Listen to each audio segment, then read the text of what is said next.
Saudações, investidores! Bitcoin agora cotado a $41.800. Bitcoin que fica parado nas últimas 24 horas, aparentemente se preparando para mais um movimento explosivo. E hoje, meu principal objetivo vai ser te mostrar o que eu espero do preço em todos os tempos gráficos e qual a minha estratégia no momento. Bem-vindos a Investidor Moderno.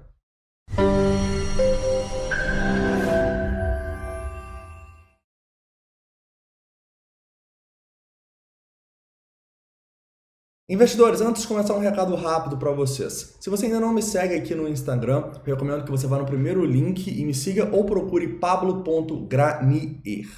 Eu vou começar a postar não só os cortes, mas também alguns reels. Ontem, por exemplo, eu postei 5 livros que eu acho indispensáveis para o trader, investidor, principalmente o de criptoativos, tá bom? Então dá uma olhada, eu vou ser bem ativo aqui no Instagram, tentar passar bastante valor para vocês aqui também, tá? Hoje, o nosso objetivo vai ser começar uma análise no semanal, a gente vai falar de indicadores de longo prazo, vamos falar aqui dos nossos fin reads, né, essa divergência que a gente está tendo entre eles, vamos também falar sobre a nossa dominância, que continua subindo, e sobre o S&P 500. Depois, a gente vai para o curto prazo, vamos falar dessa nossa consolidação do último dia e para onde a gente pode estourar, né? Para isso, a gente vai usar não só análise técnica, mas também análise de sentimento. Então vamos lá. Antes de começar, não esquece de deixar o like aí, se inscrever caso não seja inscrito e deixa aqui embaixo todas as suas críticas, dúvidas e sugestões. Vamos começar lembrando para vocês que no semanal a gente continua numa tendência de alta, tá? Eu acho que a gente só vai perder essa tendência de alta se acontecer duas coisas. A primeira seria a gente realmente romper com força esses $40 mil. Cara, se isso acontecer, a tendência vai ser colocada à prova de uma maneira, assim, bem emocionante. Mas uma confirmação dessa reversão de tendência para mim seria esse rompimento aqui dos 30, 29 mil. Se isso aqui acontecer, provavelmente a gente vai ver o inverno, provavelmente a gente vai ver o Bitcoin caindo aí por semanas, quem sabe até meses. Lembre-se, a gente está num ponto, se a gente pegar aqui só o diário, né, e a gente pegar os suportes que a gente tem desde o nosso rompimento lá, aquela notícia falsa da Amazon, a gente tem que, nós temos alguns suportes, vou pegar até a consolidação desde o apocalipse ali de 19 de maio. A gente tem que, essa região dos $40 mil e abaixo dessa região é uma região de suporte muito significativa, tá? Então eu sim estou de olho para acumulações nessas regiões. Eu acho que a gente vai sim conseguir fazer boas compras caso o Bitcoin caia aqui, desde que os indicadores de sentimento confirmem isso. E para isso a gente vai ter que olhar o dia a dia, né? Cada dia, cada queda, a gente tem que analisar, ver quantas pessoas estão sendo liquidadas, quantas pessoas estão vendendo no fundo. Quanto mais isso acontecer, mais a gente vai acumular, tá bom? E também vamos sempre olhar para indicadores como o Fear and Greed, que nesse momento está em extremo medo, está em mínimas aqui que a gente não via já há bastante tempo. E sem dúvidas, tá? De cara, você sabe, esse é um indicador que eu gosto bastante, porque ele é muito pouco subjetivo. Ele te dá pontos onde está todo mundo desesperado e pontos onde está todo mundo eufórico. Na euforia, a gente sempre está vendendo. E a gente fala isso aqui, mas as pessoas normalmente, infelizmente, acabam entrando na euforia. Porque na euforia tudo é lindo, né? A gente estava lá com o metaverso, com as game coins, e as pessoas acabam entrando nesse ponto. Sendo que os pontos que a gente deve entrar não são os pontos que está todo mundo entrando. Cara, se está todo mundo falando de criptomoeda, até cara que não fala de criptomoeda, é o momento de saturação do mercado, sabe? Você tem que entrar quando a galera meio que esqueceu, quando a galera tá assim, o Bitcoin vai a 30, não, outros falam que vai a 20. Esse é o momento de você entrar, tá bom? Então, para quem tava esperando, foi paciente, galera, a gente tá com uma gama de oportunidades aí, ao meu ver, e por isso, nesse momento, eu começo a me expor um pouco mais no mercado, sem dúvidas, mas é uma exposição que vai me permitir fazer compras muito boas, caso a gente ainda tenha um apocalipse, né? Porque o apocalipse ainda não aconteceu. Se a gente pegar, por exemplo, o nosso Open Interest, que ele continua em 77 mil bitcoins. Então, o apocalipse só acontecerá, né, caso a gente tenha uma queda significativa desse Open Interest. Ainda não aconteceu, então tomem cuidado com isso, tá? Então, a gente pode se expor, sim, estar bem mais exposto do que a gente estava nas últimas semanas com o mercado em ganância, extrema ganância. Mas a gente tem que ter caixa para comprar caso a gente tenha mais quedas nesse mercado que está com muita incerteza, né? Eu acho que parte dessa incerteza está sendo traduzida aqui no nosso outro Fear and Greed, né? Que é aqui o do Bitcoin Tools, que ele está em ganância. Isso é bem estranho, né? Porque são dois indicadores que teoricamente deveriam fazer a mesma coisa, teoricamente têm também métricas semelhantes, mas estão dando essa divergência, né? Por quê? Eu realmente não sei, mas isso só me mostra que a gente está realmente num período de incerteza, a gente está num período que até mesmo indicadores para que mostram a mesma coisa estão se divergindo, né? E como eu encaro isso? Vocês sabem, eu dou mais peso para este Fear and Greed aqui. Eu acho que ele se testou mais ao longo do tempo. Ele é um Fear and Greed que me deu melhores resultados. Mas esse aqui também entra na minha tomada de decisão. Tá com peso menor, obviamente, né? Quando eu falo peso, assim, parece que eu dou porcentagem, mas é um pouco subjetivo. Eu gosto de ter um pouco de subjetividade nessas análises de longo prazo para eu entender quantos % eu quero me expor, tá?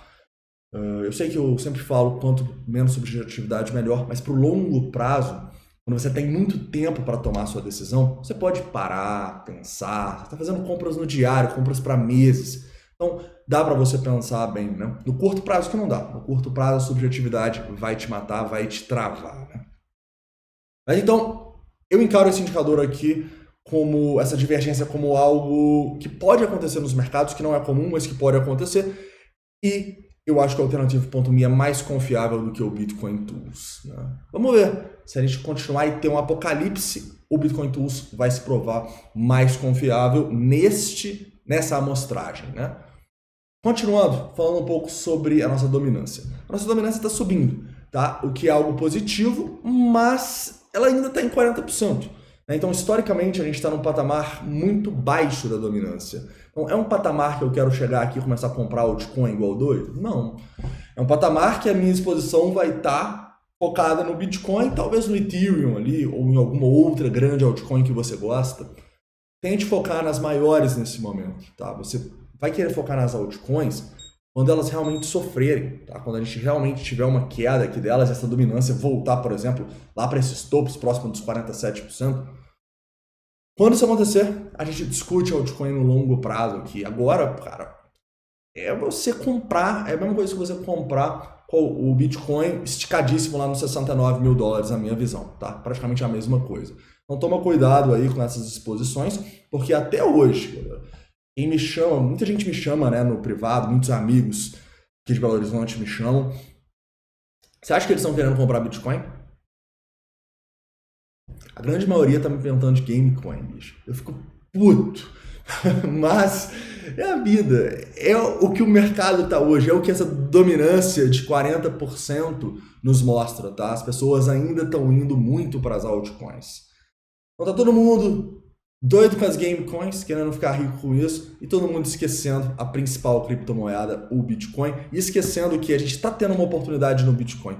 Mas não necessariamente vai ser uma oportunidade nas alts, tá? Lembra, a gente tem uma correlação, mas muitas vezes que o Bitcoin faz movimentos fortes, seja de queda ou seja de alta, as altas ficam para trás, tá? Então, eu acredito que isso vai acontecer nas próximas semanas, tá bom?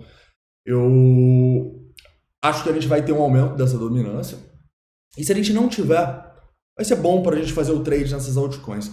Mas eu acho que a gente está chegando num ponto de saturação, tá? Quando a gente começa a ver todos os vídeos do YouTube sobre criptomoeda, as top 5 altcoins promissoras, as top 10 altcoins para 2022, quando todos os vídeos começam a ser isso, cara, é tipo um flashback lá de 2018, quando a bolha que a gente teve. É a mesma coisa, bicho.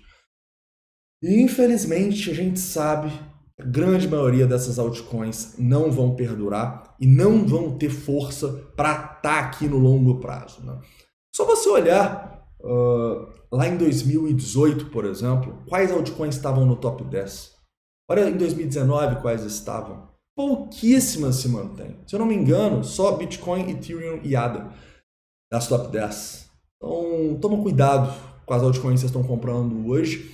E acham que só por serem bons projetos, provavelmente são, se estão no top 10, não podem cair muito e não podem perder esse posto, né? Então, diversificação é chave do nosso capital no criptomercado e em outros investimentos, e do nosso capital dentro do criptomercado mais no Bitcoin, mais em moedas grandes e um pouquinho nas shitcoins.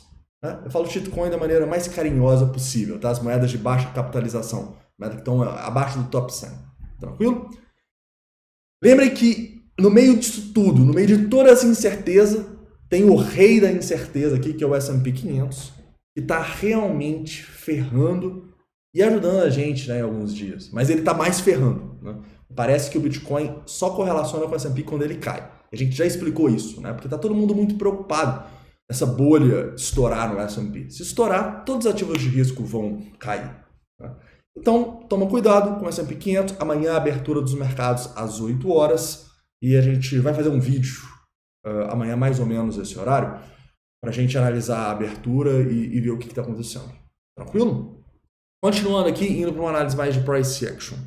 No price action, a gente pode destacar aqui no Bitcoin no 4 horas. Vamos lá. Que a gente continua naquela tendência de baixa muito feia, tá? E a gente está consolidando aqui sem muito volume nessa região. A gente teve um teste com grandes oportunidades de acumulação, igual a gente vai falar na análise de sentimento, próximo dos 40 mil, né? Mas nesse momento aqui a situação não parece muito boa, parece outro padrão de continuação igual a gente teve aqui. Né? Então, qualquer analista técnico aqui vai ditar uma continuação dessa tendência de baixa que não tem muito para onde correr. Tá? Vamos até baixar para 1 hora e traçar esse padrão aqui. Parece um triângulo. Tá? Então, para a gente ter alguma esperança aqui no Bitcoin, a gente teria que ver, no mínimo, o rompimento desses $42.300. Tá? Se romper esses $42.300, espero um reteste da região de resistência entre os 42.800 e os 43.200, 300 aqui. Para a gente ser um pouquinho mais otimista, teria que romper os 43.500. A partir daí, eu olho para um reteste dos 45 decisivo para a tendência de longo prazo do Bitcoin. Então, na minha visão, essas são as 3 resistências aqui. E os suportes? Galera, os suportes eu vou ter que até abaixar para o 15 min aqui para a gente ver, tá? Vamos lá. No 15 min, a gente pode ver esse suporte que a gente deixou hoje aqui. Beleza? Acho importante segurar os $41.500. E também a região aqui que a gente não consegue fechar candles abaixo dos 41. Vamos deixar nos 41, acho que é um ponto psicológico importante também. Esses são os suportes. Se perder aqui, provavelmente novo teste próximo aos $40 mil. Se romper os $40 mil, olho na potencial armadilha que a gente discutiu ontem. E não vai comprar tudo aqui, tá, galera? Realmente, eu acho que a gente está assim num ponto de exposição, pensando no longo prazo. Mas a gente está num ponto também de extrema incerteza, um ponto onde o apocalipse ainda não aconteceu. A gente pode ter uma queda de mais 10, 20% do nada aqui a qualquer momento, tá? Pelo menos é isso que dita aqui o nosso Open Interest elevado e o nosso Long Short Ratio ainda acima de 3. Então, você precisa ter caixa, porque se você comprar tudo aqui agora e o preço vier para cá, bicho, vai ter que estopar, velho. Você não vai ter outra opção, né? Porque você não pode, em sã consciência, permitir que o seu patrimônio desvalorize 10, 20% em uma pernada de baixa do Bitcoin. Nunca, tá? Esse é outro ponto muito importante. Quando a gente for falar de exposição aqui, ou trade, tem que entender que se você fizer isso com todo o seu capital, você não vai conseguir fazer isso de maneira eficiente. Por quê? É porque você não consegue? Não. É porque ninguém consegue. Eu não consigo.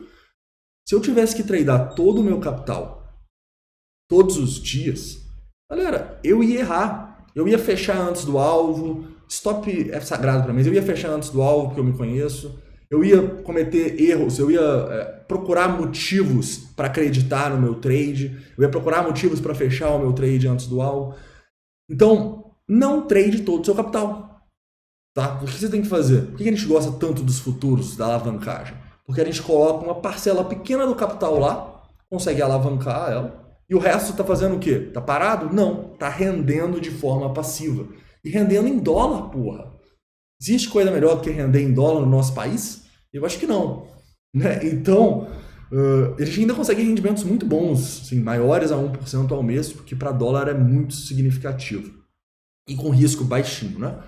Então, o que você tem que fazer? Você tem que separar uma parcelinha do seu capital para fazer os seus trades e você tem que entender a exposição dos seus investimentos de maneira consistente ao longo das quedas. E se você fizer isso, vai sobrar muito dinheiro. Muito dinheiro para quê? Para você render de forma passiva e todo dia, toda hora tá lá pingando dinheiro na sua conta. Isso vai te dar tranquilidade também para fazer os seus trades, tá bom? Então, atenção aqui aos pontos de suporte e resistência. Continuando falando um pouco da nossa análise de sentimento, vamos para a tela aqui agora, já que a gente está numa região importante nesse momento, mas antes eu quero falar um pouco das oportunidades que a gente teve, né? Vamos lá. Quando a gente gravou, a gente estava aqui, eu acho, né? O preço continuou caindo, teve mais uma queda, e olha isso aqui, galera. Isso aqui é quase um presente pra gente, né? O preço cai mais, liquida mais 3 milhões logo depois de ter liquidado no fundo ali. Então o que você faz aqui? Você compra. Você compra quando as pessoas que compraram aqui estão sendo liquidadas e estão se desesperando e vendendo no fundo, tá bom? Então aqui era uma compra muito clara, tá? Tanto no teste dos 41 mil dólares quanto no rompimento até os 40.500. Muitas pessoas perguntam, mas como que eu faço para pegar esses movimentos? Quando eu olho o mercado já subiu muito. Cara, não tem outra maneira a não ser você acompanhar o mercado, né? Acompanhar os dias que a gente tá em momentos importantes, que a gente pode ter movimentos voláteis e ficar de olho nesses indicadores, né? Basicamente, você pode ter duas abordagens. Ou você espera um fechamento bonito, igual foi aqui, você compraria nos 41.100, ou você vai comprando parceladamente à medida que você vê mais e mais pessoas sendo liquidadas, mais e mais pessoas vendendo no fundo. Isso aí é uma estratégia mais de exposição, né? Não é uma estratégia de trade. Então, é uma estratégia que você não pode colocar todo o seu capital. Tem que tomar cuidado, correto? Então, basicamente, aqui foi a nossa oportunidade de acumulação e depois eu acho que a gente teve algumas de distribuição, né? Não tão claras, mas eu acho que aqui sim, né? É só vocês olharem os indicadores aqui, tá? Até mesmo aqui um pouquinho. Então, é aquela coisa que a gente falou com vocês, o que a gente acumula aqui, a gente consegue fazer um preço médio legal, a gente vai vendendo, tá? A gente vai vendendo nesses topos, a gente vai vendendo aqui. Porque dessa maneira, se o preço cai aqui de novo e rompe os 40, eu já vendi grande parte do que eu acumulei aqui e meu preço médio, eu tenho fôlego para fazer o meu preço médio. Tá? Se você começa a comprar fazendo o preço médio e não vende, olha as oportunidades que você poderia ter perdido aqui. A gente teve uma compra muito boa aqui nesses 42.500 dólares, né? A maior liquidação que a gente teve. Depois o preço subiu quase 4%. Se você não tem uma estratégia para distribuir o que você acumulou aqui, o seu preço médio não vai servir de nada. Ele vai continuar caindo porque a tendência é de baixa. Ele vai vir aqui, de novo. Beleza. Liquidou de novo aqui. Muita gente vendeu no fundo de novo. Não foi tanta liquidação, né? Mas muita gente vendeu no fundo. E você acumulou aqui. Legal. Então o que você faz? Você tem que ter uma estratégia para distribuir também quando ele faz o contrário, correto? E olha que oportunidade de distribuição que a gente teve. Então, aqui do fundo, ó, subiu 5% quase. Se você não vender aqui, de nada adianta. Porque você vai basicamente esperar o preço cair de novo, porque é uma tendência de baixa, e você vai acumular de novo aqui. Tranquilo. Você vai acumular de novo. O preço vai subir de novo aqui quase 5%. E você não vai vender aqui. E aí, se o preço cair de novo, o que vai acontecer com o seu preço médio? Você não vai conseguir fazer um preço médio bom. O preço médio vai estar muito distante, ele vai estar ali nos 42 e tanto, nos 43. Mas, se você ir vendendo, o seu preço médio sempre vai estar próximo a esse fundo aqui. Tá? E, então isso é mágica?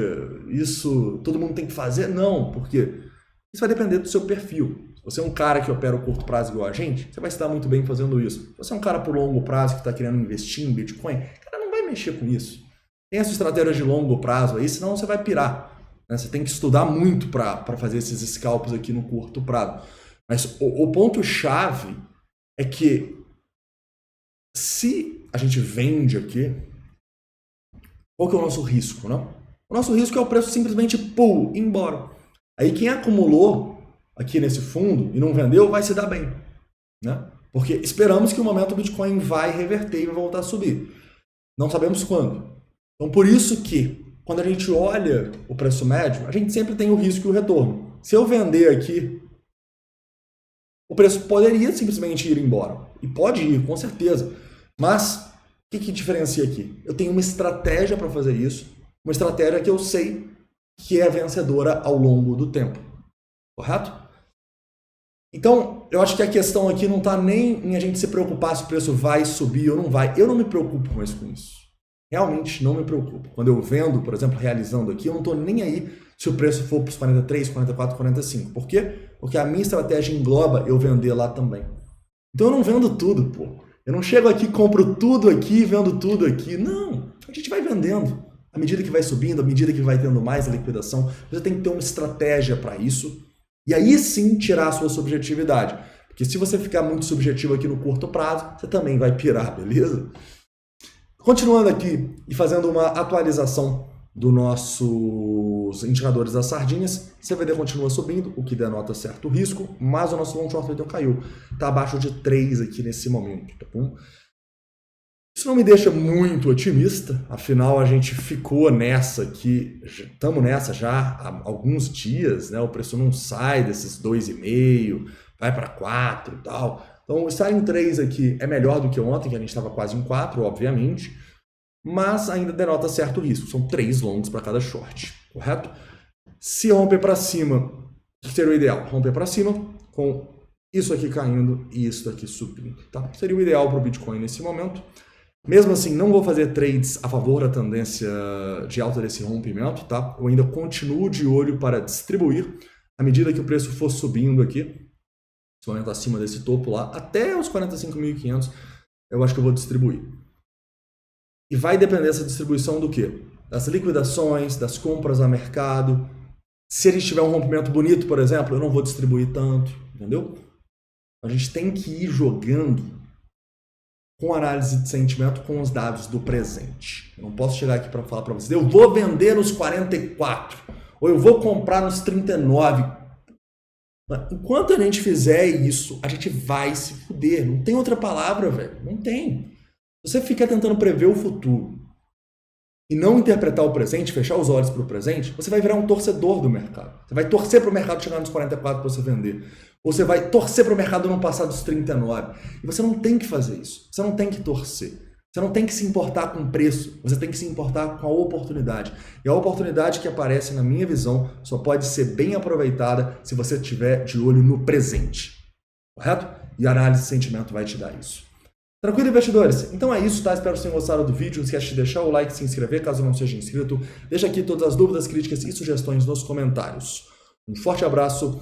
E se tiver muita movimentação, a gente volta de noite, tá? Se não, amanhã antes de meio-dia tem vídeo. Até lá.